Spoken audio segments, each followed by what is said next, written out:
আমি নিজেও ব্যক্তিগতভাবে আন্তরিকভাবে দুঃখিত সবার কাছে। অনেকে আমাকে ফোন করছে এই ব্যাপারটা জানার পরে। আমি সবাইকে তাৎক্ষণিকভাবে আমি রেসপন্স করতে পারি নাই। সবাই দোয়া করবেন। আলহামদুলিল্লাহ, আল্লাহ পাক আমাকে ভালো রাখছে, আমি সুস্থ আছি আলহামদুলিল্লাহ। আসসালামু আলাইকুম দর্শক, আপনারা কেউ গুজবে বিভ্রান্ত হবেন না। রাকিব হাসানের আলহামদুলিল্লাহ কোনো প্রকার কোনো দুর্ঘটনা হয়নি।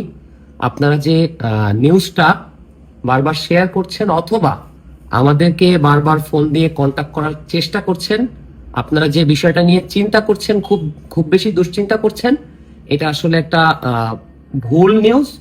আমরা জানি না এটা কিভাবে এটা ছড়ালো।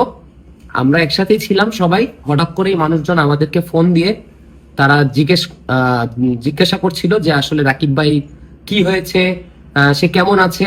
তারপরে আমরা ফেসবুকে আস্তে আস্তে আমরা নিজেরাও দেখলাম যে আস্তে আস্তে এই ধরনের নিউজ আসছে।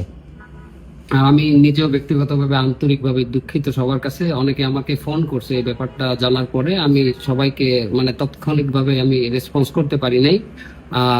সবাই দোয়া করবেন। আলহামদুলিল্লাহ, আল্লাহ পাক আমাকে ভালো রাখছে, আমি সুস্থ আছি আলহামদুলিল্লাহ।